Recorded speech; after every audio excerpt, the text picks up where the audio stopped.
Hello and welcome to the University of California, San Diego School of Global Strategy and Policy. We are here to have our Japan webinar today with the title, How to Sustain Entrepreneurship and Innovation After COVID-19. We are very happy to have two guests today, and I will introduce them momentarily. Let me just give you a little bit more information of where you are and why we're doing what we're doing. GPS was founded 30 years ago at the height of the Japan-US trade war and has since pursued active research and exchange with Japan here in San Diego. A few years back, we then founded JFIT, the Japan Forum for Innovation and Technology, to help us build further ties between Southern California and Japan. And we have reframed the current situation as an opportunity for us to increase the exchange between San Diego and California in general and Japan on interesting topics of the day.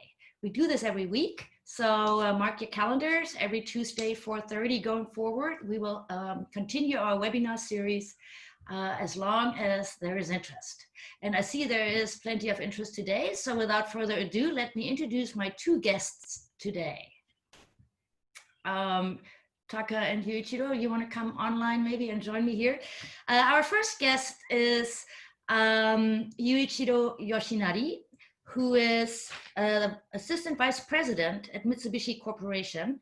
And he also is a pivotal figure in the Silicon Valley branch of Mitsubishi Corporation's innovation activities, MLab. And he will tell us all about MLab momentarily.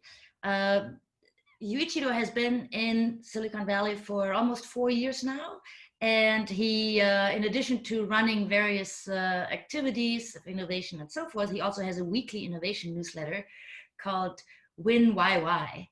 Let me just say a little bit before we continue to the next guest. Let me just say a little bit about Mitsubishi Corp, which is a trading company. And you might ask, what is a trading company? It is a unique Japanese sort of setup. About a half a century ago, these companies started literally as being the trading arm of for foreign business of Japanese manufacturing firms. But lately they have morphed into what some people think are fundamentally private equity funds. And none is more innovative than Mitsubishi Corp, which has not only now invested in mines in Australia and LNG gas shipping and extraction in other places. It owns Lawson convenience store chain, and it has a substantial innovation activity set up in California, not all of which is open. Some of it is stealth through some investment funds, but there's also this corporate venture capital arm that Yuichiro Yoshinari will tell us all about. So he will cover the large company aspect of how to survive and sustain innovation after this crisis or with this crisis. And then we have a second speaker in Taka Kiyoizumi, who many of you know as the executive manager of JFIT. In his spare time, Dr. Kiyoizumi is also an angel investor. He holds a medical degree from Keio Medical School. He's a doctor. And after practicing medicine for a while, he decided that it would be a good idea to earn his MBA from Sloan, MIT. And he then moved to California, where he started his own company, which he did very well. He sold it for a little bit more than it cost him to build it. And he is now using the returns to help bio startups in San Diego grow and thrive. Thank you, Taka, for joining us as a speaker today. So with that, let me ask Yuichiro to begin our conversation today. Yuichiro has brought some slides, and so let me hand the mic over to you, and let's hear about MLab. Okay, let me share my slide first.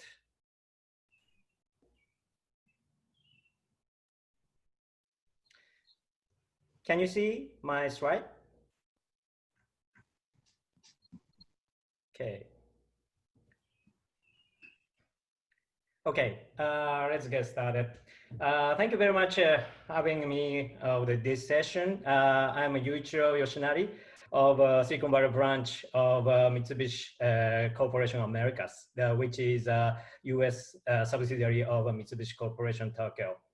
I'm leading innovation activities, especially in very old industry like mining or metals and industrial materials.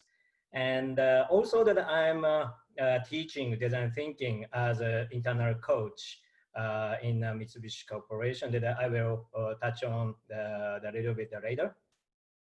Today, I'm going to share our story about the innovation in Silicon Valley and also what's happening in Silicon Valley under COVID-19 situation as a current snapshot. This is my favorite area photo to explain San Francisco Bay Area. We are in Palo Alto, which is 30 miles, which is equal to the 50 kilometers south from the San Francisco downtown. Silicon Valley's history started from Palo Alto and Mountain View because the first Silicon Valley company, the first Silicon Valley company, the Hewlett Packard, founded in Palo Alto in 1939, and the first semiconductor company, Shockley Semiconductor Laboratory, founded in Mountain View in 1956. Just for your reference, Google's headquarters is in Mountain View. Facebook is just next to Palo Alto. The Apple headquarters is Cupertino. Intel is also in Santa Clara. So here is the epicenter of innovation, obviously. So in this slide, I'd like to share with you about the mystery of large enterprises. The large enterprises have plenty of resources, scale plus strategy, which may be built by the MBA holders, huge capitals, the rich cash, and excellent people. However, in many cases, they will become non-innovative and non-adaptive to changes in the market. And then finally, they will end their lives. Why? This is absolutely the mystery for their business, actually. To solve this mystery, we believe we need innovation as an organization, especially in large companies. Innovation is required for not only startups or GAFA, that's our strong recognition. Based upon such recognition, we have established Open Innovation Hub called MLab 3.5 years ago in our Silicon Valley branch. MLab was designed as a business platform for Japanese large companies to promote cooperation across cross-industry barriers by different industries. Now we have 12 membership companies, including us. That you can see logo on left bottom. The 7 of 12 are the Mitsubishi Group companies, but 4 of 12 are non-Mitsubishi Group company like Japan Post, Fujifilm, Asahi Kasei, and Intech, which is an IT provider. MLab aims to create a business Cs with flexibility and speed, accelerating to become an insider of Silicon Valley by tangible and intangible contribution to ecosystem. Here is a detail of MLab.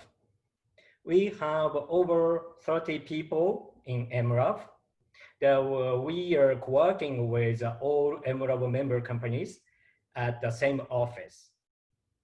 We have experts from all 10 verticals of Mitsubishi Corporation. And we have a 2 hub office in the Silicon Valley and Boston. And we are operating as one team together with our Boston, Houston, Vancouver, and Los Angeles offices.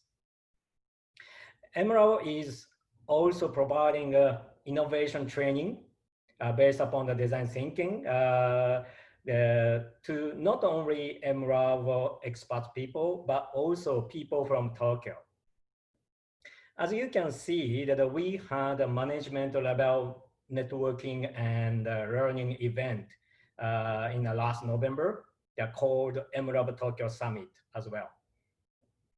Also, we are also networking with other Mitsubishi Corporation's global innovation offices like Tel Aviv in Israel and Shenzhen in China mainland. In terms of investment, we invested over 70 million US dollar to venture capitals and startups by Emerald companies until now.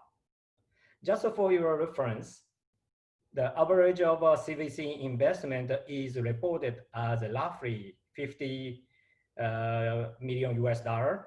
So now we are exceeding this threshold.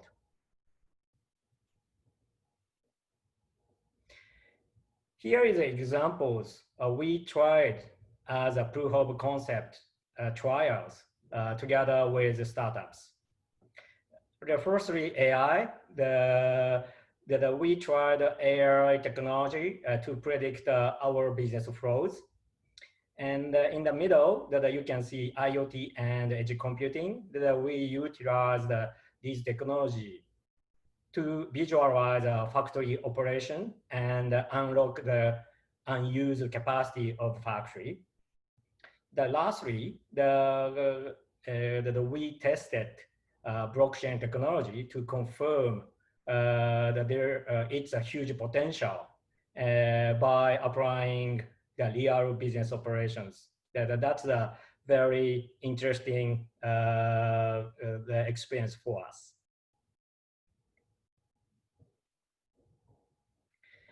Now, I would like to explain what's happening in the Silicon Valley. This slide explains what's currently happening in the financial perspective. As you can see on the left chart, deal volumes recorded high numbers in March and April, but there is an interesting qualitative difference between the March and April. As you can see on the middle chart, the raised amount is significantly dropped in April. This phenomenon can be explained as a trend of a rise of a down round on the right chart. Just to audience who is not so familiar with the startup investment, down round means a financing round to downgrade its valuation from the last round. So it's not a good thing for the startups actually. As a conclusion, the startups in the Silicon Valley looked rushing to secure and maximize the cash in March and April to survive under this uncertain period.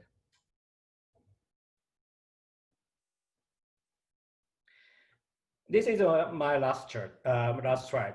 What's the implication to the Japanese companies? As you know, the Japanese companies are very famous with the cash rich, as you can see in the news on the left-hand side. Of course, there is a controversial discussion whether it is good or bad as a public company, but obviously it will be an advantage to Japanese companies in case you look for investment opportunities under COVID-19 economy. One of likely scenarios under COVID-19 economy is that the companies will consider about their supply chain to adapt to the new normal. They may promote vertical integration of a supply chain. If your company is thinking of a vertical integration and there is a good company in a supply chain and you may want to reinforce financial stabilities, you might find a potential opportunity for minority investment in such companies. However, for a minority investment case, it is always a challenge to realize synergies with invested company financially and strategically. To solve this dilemma, the digital transformation and innovation must be key to realize synergies. As a conclusion, the new normal must be the opportunity for Japanese companies, but the Japanese companies' seriousness to digital transformation and innovation will be demanded. Thank you. Thank you for listening. Thank you very much, Yoshinari-san. That was outstanding, very interesting. And I'm sure I have lots of questions. Before I turn the microphone over to Kiyoizumi-san, let me just say that if you have a question, please type it into the Q&A button, and I will then moderate the Q&A session. And with that, Sensei, tell us a little bit about what's going on with angel investments in San Diego right now. And again, just like Yoshinari-san, give us the factual situation so that we can then have a conversation about how that's different from Japan and what the implications are. Well, thank you, Shede Sensei, for kind introduction. As I have been an angel investor in San Diego since 2006, the things has been evolved. Of course, the much faster innovation and much more interest in startup companies in general.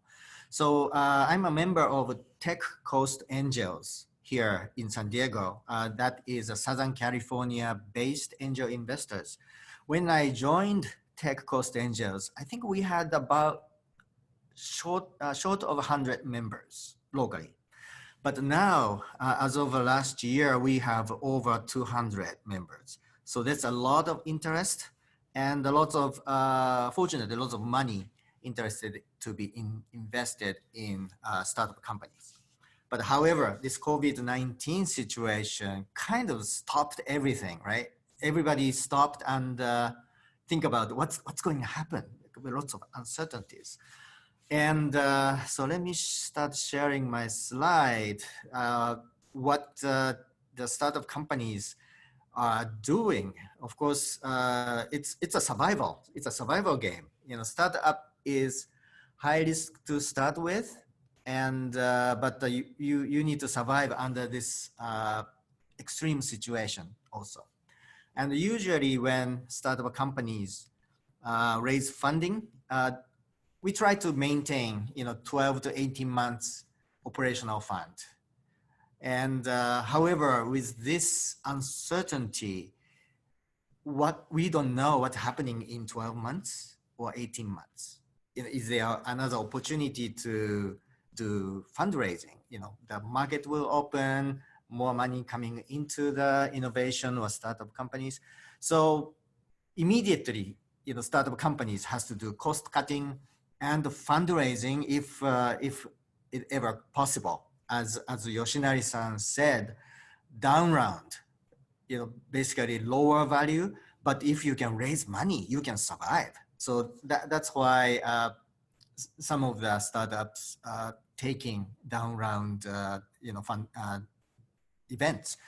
So they need to do cost cutting and fundraising at the same time. And the most important thing we feel is the management leadership. Act quickly, act fast, but maintain the momentum and the work morale of the company. Startup, companies have maybe 5 people, 10 people. Each member of the company is really critical to the job. So the leadership is very important. And fortunately, many experienced leaders went through, 2001, 2008, extreme downturns. So being there, done that kind of experience will be very very significantly useful. And we know the COVID-19 will eventually go away, or effective vaccine will be developed.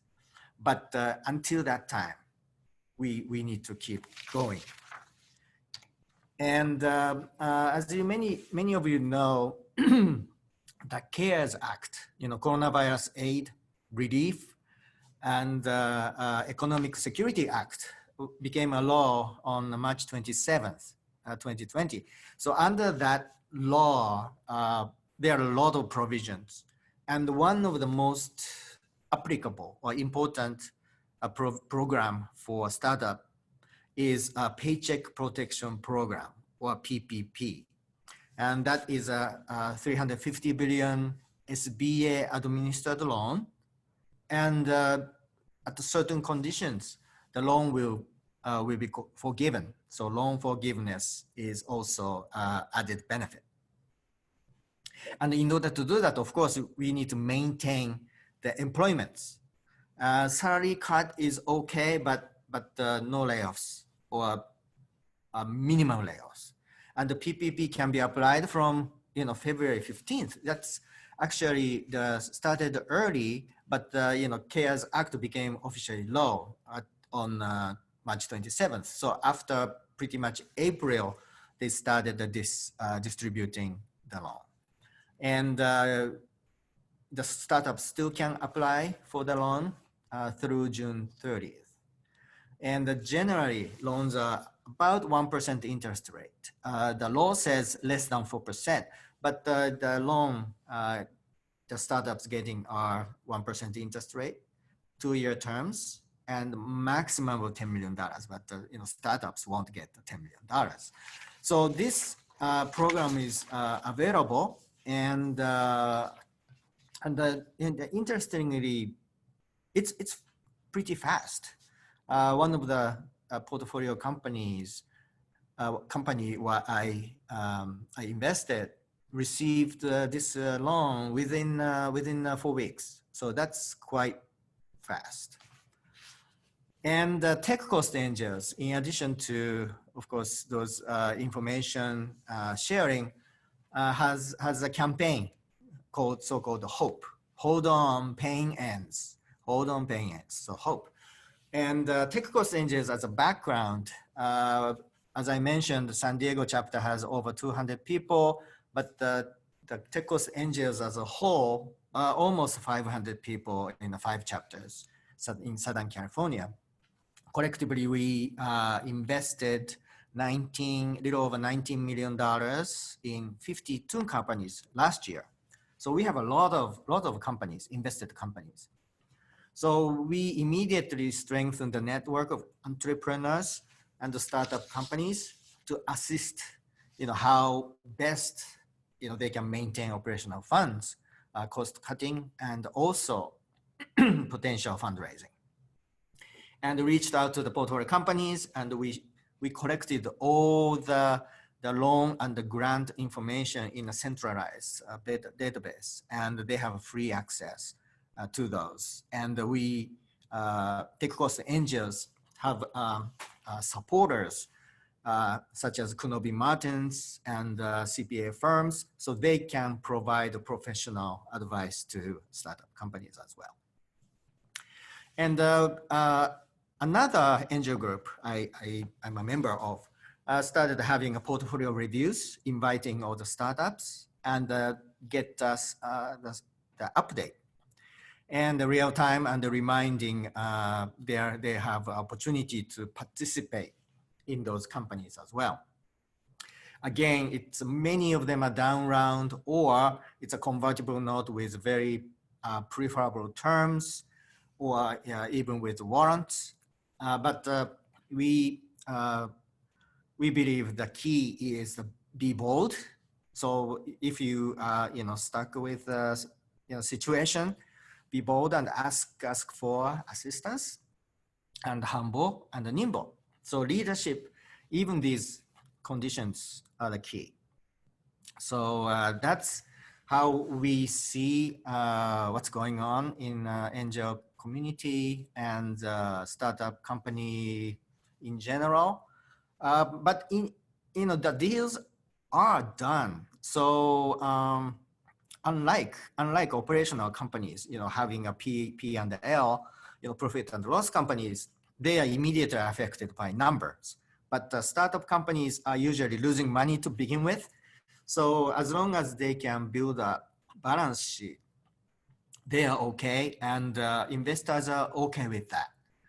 We are patient, and we are kind of betting in the future and the technology and the output. So let me stop there. And back to Shede Sensei. Thank you. Yeah, thank you very much. And I hope that viewers can see the three of us now, because I would like to start a little bit of a conversation. And Taka, because we just heard from you last, let me just ask you the first question that is burning on my mind. And that is, how does that differ from what's going on in Japan? So you also work with a lot of biotech startups in Japan. And are they in a similar situation where they can go to their bank and get a program, or are they in a more precarious situation there? Well, banks, commercial banks in general, will not give a loan to startup companies because they too much risk and no collaterals. So they more startups in general in Japan are more relying on government grant, which can be a quite a significant amount of hundreds of thousands of dollars. And the cycle seems to be pretty good because fiscal year starts April, and they passed the budget, and I think beginning of May, so they can appropriate those already carved out funding to the AMED or JST type of a government agency, so that they can distribute the grants. So it's okay, and if they're desperate, still smaller early stage venture capitalists are still closing deals. I think it's a down round, but they are still closing the deal. So they are okay. They are okay right now. So, Yuichiro, let's talk a little bit about larger companies in general before I turn back to what MLab is doing. So what is your sense about large Japanese companies? Are they, R&D is the first thing that, it's a relatively easy thing to cut right away, right? And so it's often the first thing that gets cut.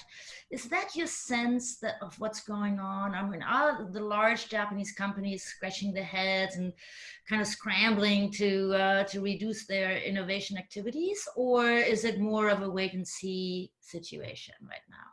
Yeah, that's a very good question. I think it's still many Japanese large companies are observing what's happening right now, and maybe that we need to wait a couple of weeks or month or something to see that what's the financial impact to the headquarters. However, the one of the lucky thing for the Japanese company is we just started the fiscal year, so that's a huge change. The difference from the U.S. company, I think. If you would like to dispatch an expert to Silicon Valley, you need to send the people before March, and the Japanese company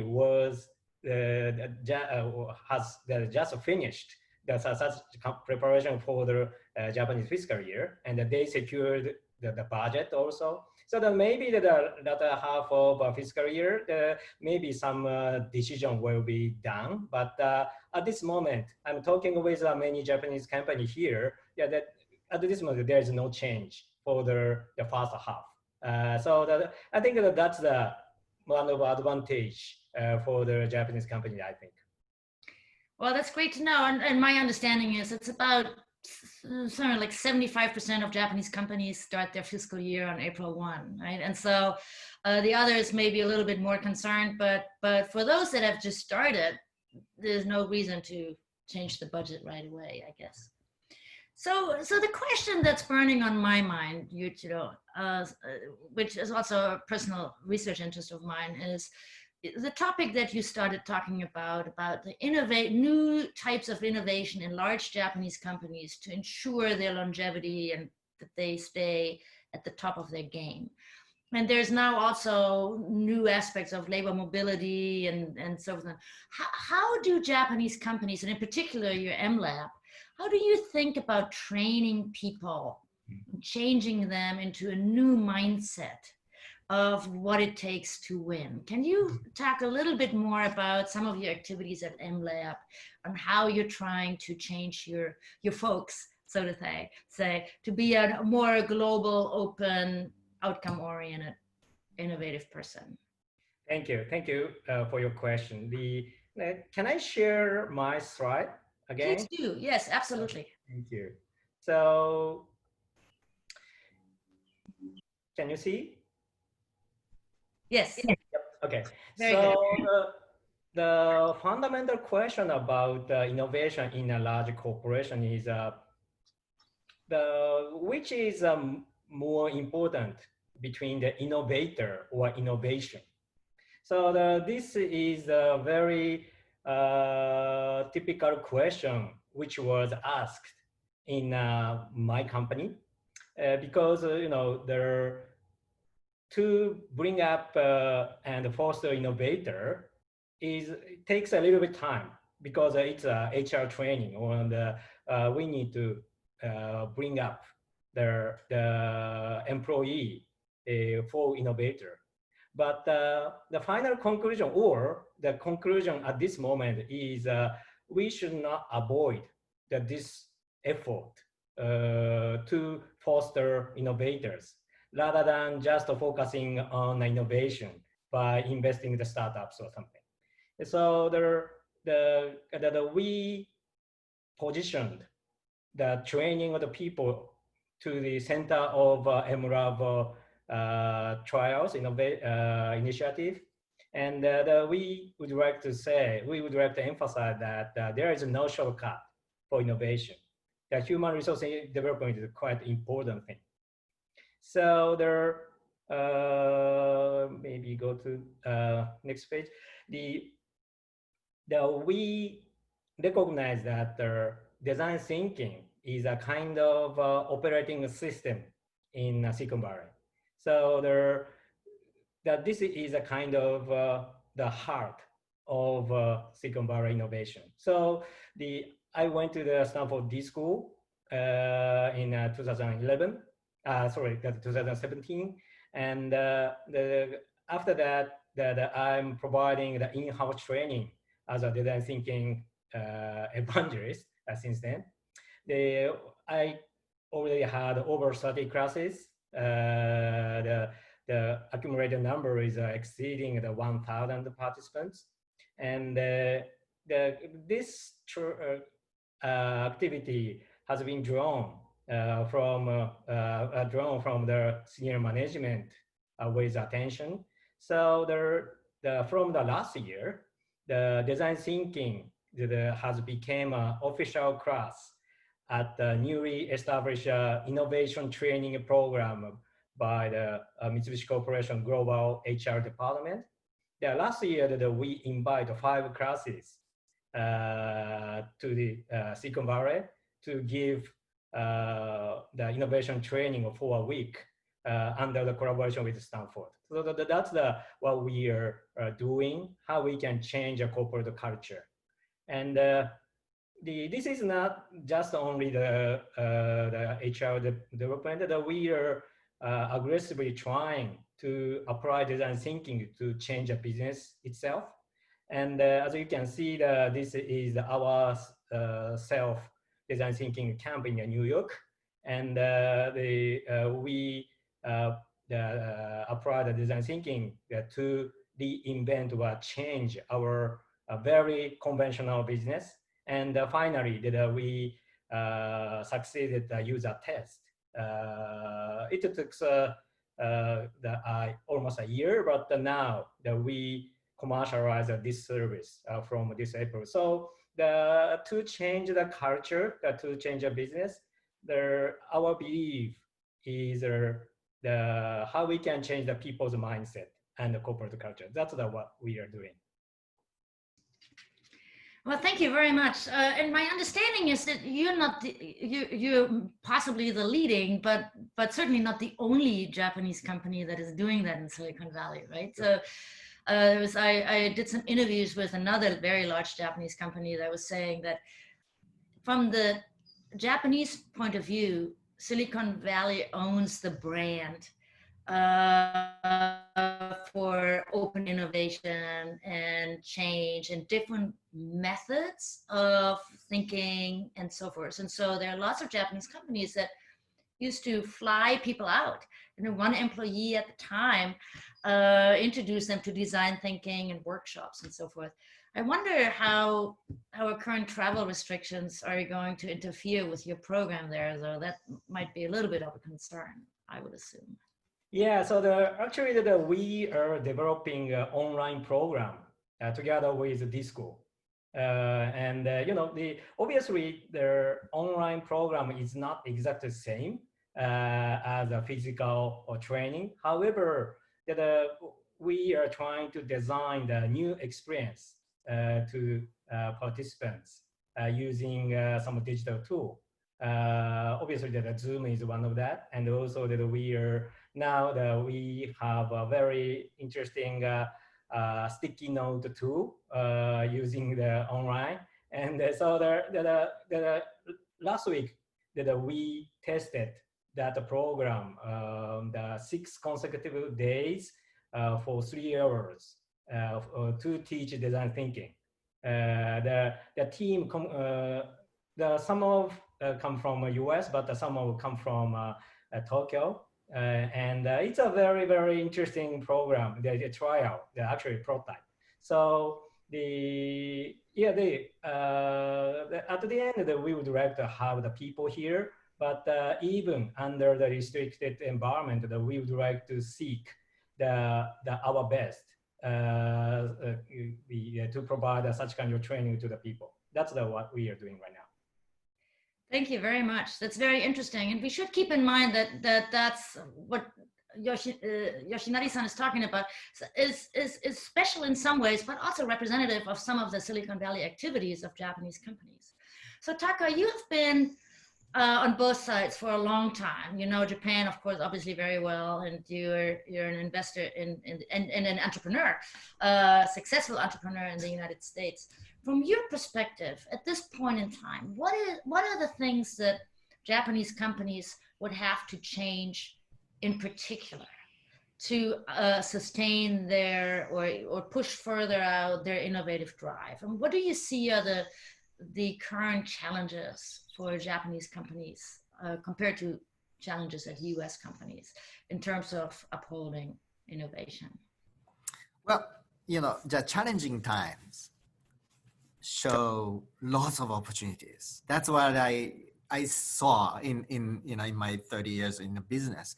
If it's a stable time, less opportunities. But the time it's rocking, then lots of opportunities. So in Japan, I see there's a lot of innovation opportunities within Japan too, domestically too, because we saw, as living in this US, we saw a lot of problems of online application of the certain, government loans and remote working, education.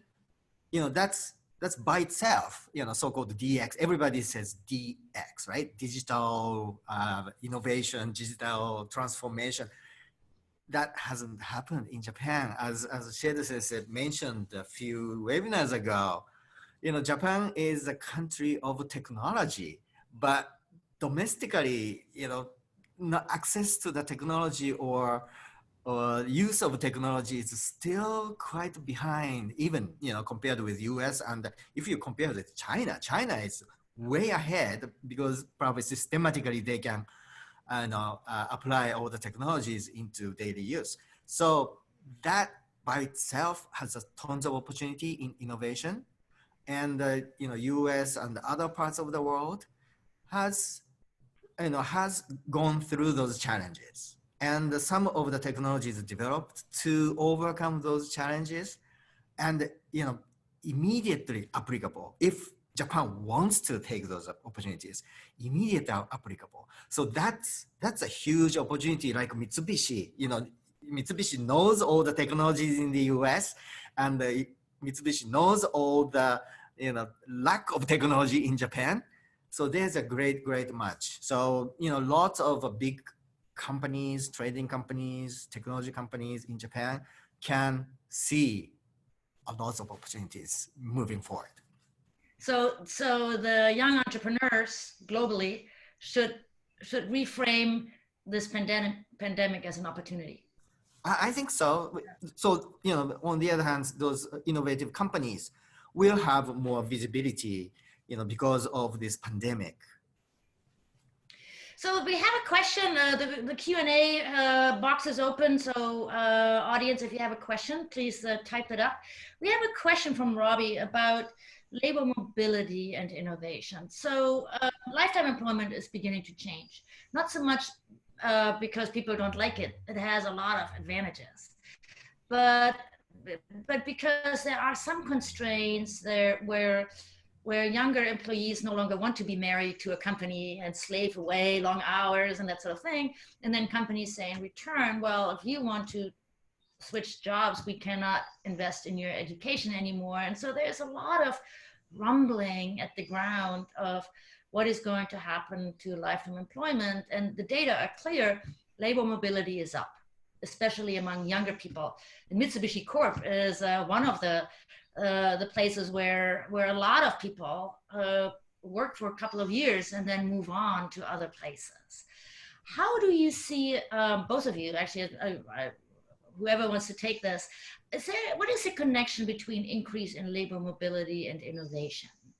I mean, it kind of undermines a little bit the old processes of the central R&D lab where everybody was a local employee or long-term employee, but it also increases cross-fertilization, right? So it could go both ways. What's your impression around labor mobility in Japan right now?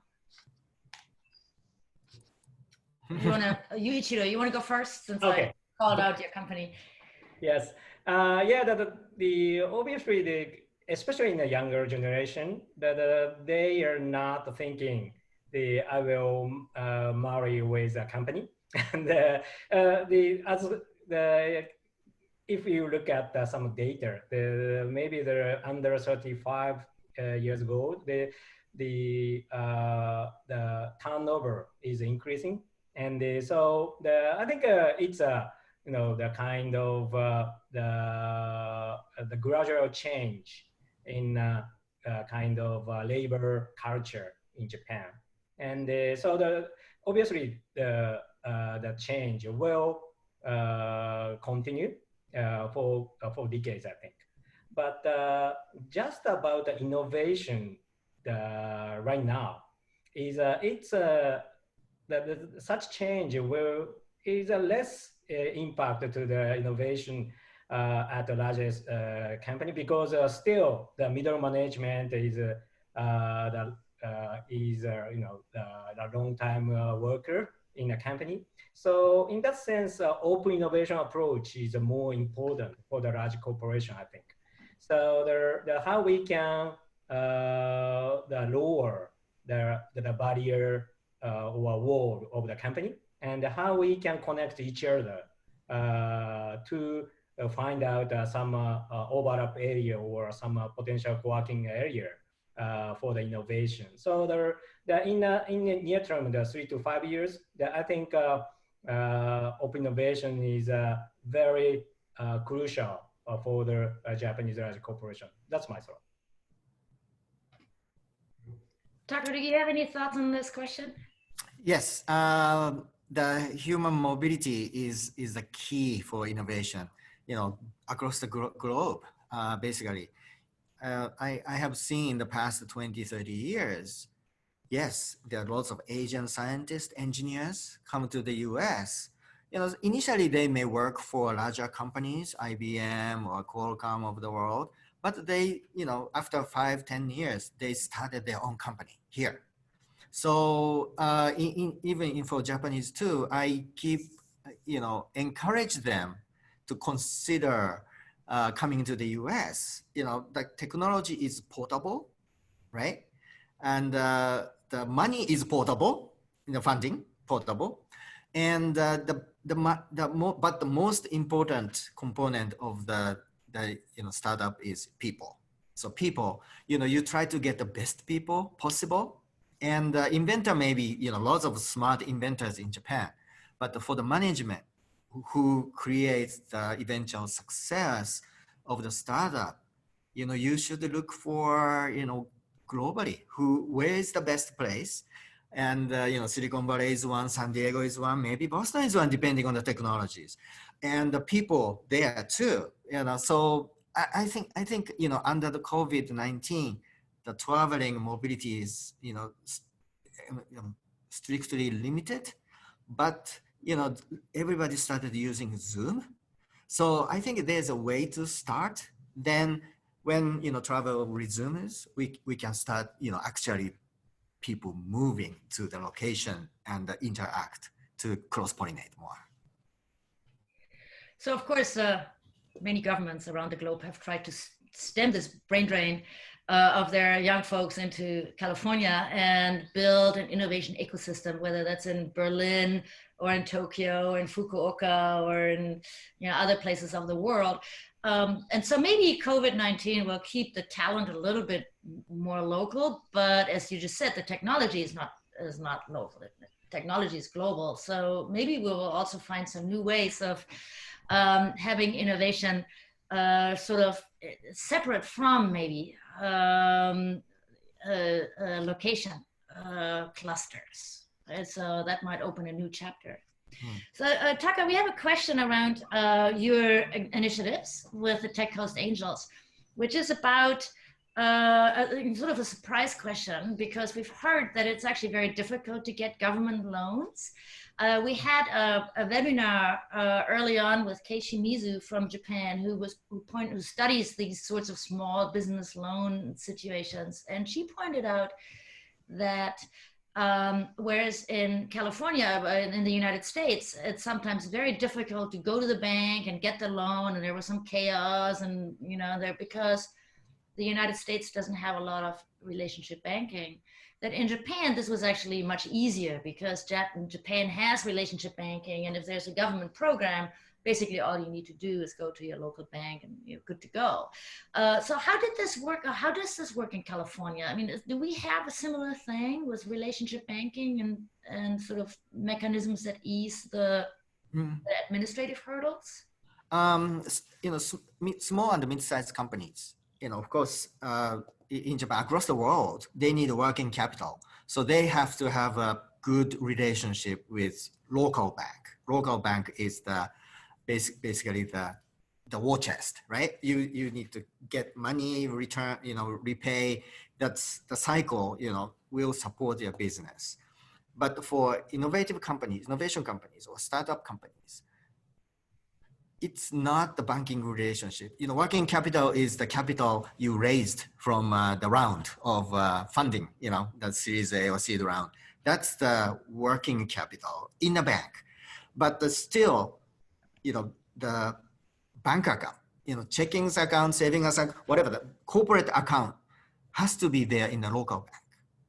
So it's super important to keep the relationship with the local bank. Because when you raise the money, you keep the money in the bank, right? If you raise $2 million, you're not spending all at once. You put in the bank, your local bank, they will process your paycheck, whatnot, daily activities. So the one of the companies I invested applied those PPP loan through his local bank, the bank he uses. And because of the relationship, good relationship between local bank and the local startup companies, he was able to get the PPP loan processed and received within 4 or 5 weeks. That's really fast, for a US standpoint. So still local bank relationship is important. It's not for the cash flow matters, but when something happens like this, you have to have a good banking relationship so that you can get the special SBA loan and other the preferential treatment to accelerate your business. I see. So it's actually possible or impossible in both countries. What I'm always a little bit worried about is whether these government activities actually change things. Right? So we've seen in the past that Japan has a lot of funds earmarked for innovation and startup activities, and then a crisis happened, and the funds get hijacked and invested into saving old companies or existing companies, or giving them to a broader sort of finance program for all small firms, not necessarily technology or innovative firms. Do we see a similar thing happening in Japan right now? I mean, there's a lot of money sloshing around. And do we see that this is going maybe into places that are not necessarily innovative? Or are you sort of satisfied that there's actually sufficient funding around for innovative activities to persist? Or in other words, let me just ask this question in a short way. How will COVID-19 affect the trajectory of Japanese innovation going forward in terms of funding? Yuichiro, you want to take a stab at that? Yeah, obviously this COVID-19 will change our business practice in any case.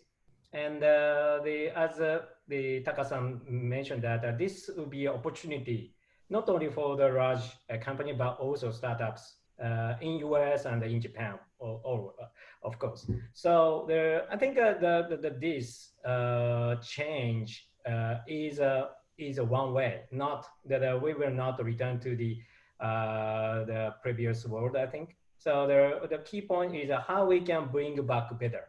And so the innovation is a must to change the world.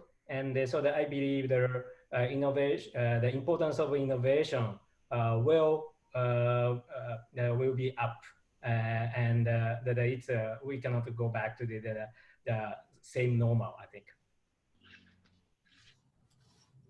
So there's a lot in the news, especially if you read the English language news, but sometimes also the Nikkei, about how Japanese companies are behind, they cannot be so innovative. We don't have GAFA in Japan. When I'm asked that, I usually say that's a good thing. You should feel yourself lucky.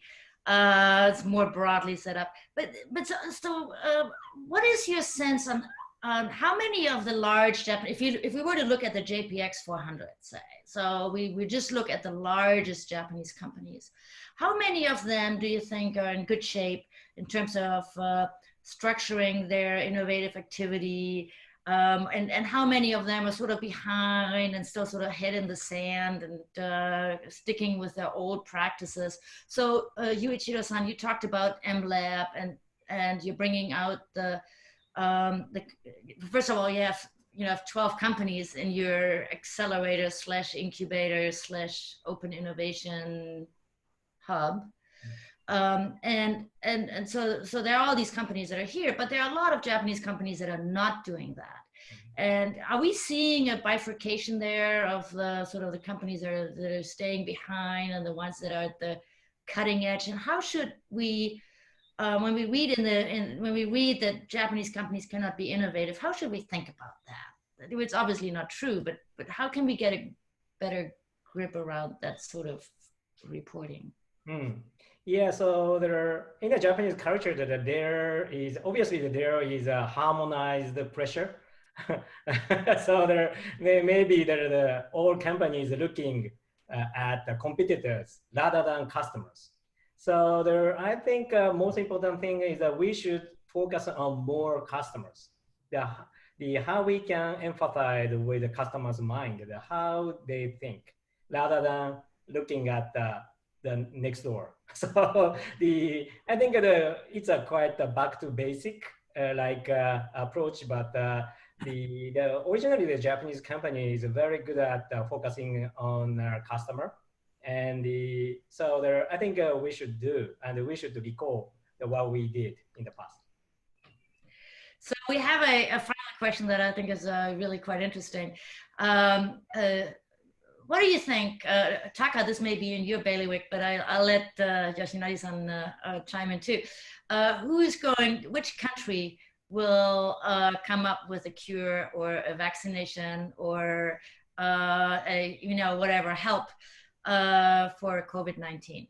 I was on a webinar the other day, and somebody was saying, well, is it China? Is it the United States? Well, we don't know. And I was thinking, well, it could be Germany, it could be Switzerland. It could also be Japan. So what do you think? Which country is going to come up with the first hope of a cure or vaccination on COVID-19? Taka, what do you think? Well, I need a crystal ball. Okay. I think it's a good thing is the global collaboration is going on. Of course, there's a group of companies, try to do. Pfizer is working with Oxford University, Sanofi, and the GlaxoSmithKline and the GSK are making a good effort. And startup companies, Moderna by itself, but at this moment doing it strongly. So I think everybody wins when they are successful, any one of them. But the important thing is, this is opportunity. Many companies are doing a, unique approaches. And offshoot of those approaches, there could be other disease cure, beyond COVID-19. Right now the money is onto COVID-19, but all of a sudden you can cure HIV, or you can cure Ebola, or something like that. Those offshoot or side products, that's what I'm looking for. So I'm all for innovation and pushing all the companies be successful. Great. Well, on that happy note, let me thank you for joining us today. Thank you, Yoshinari-san. Thank you, Kiyoizumi-sensei. It was really great to have a conversation with you. And thank you, audience. Next week, we will have a conversation that is actually between me and Professor Steph Haggard. And we will talk about my new book, if I may plug myself, The Business Reinvention of Japan, which will hit the bookshelves pretty soon. And Steph Haggard, my longstanding colleague, will grill me over the content of this book, and also we will extend the message from that book and what it means for South Korea and the Asian economies and trade in Asia in general. We will then zoom in on June 9th on trade and Japan in particular. So I hope I'll see you all back next week, same time, same place. And thank you for joining today.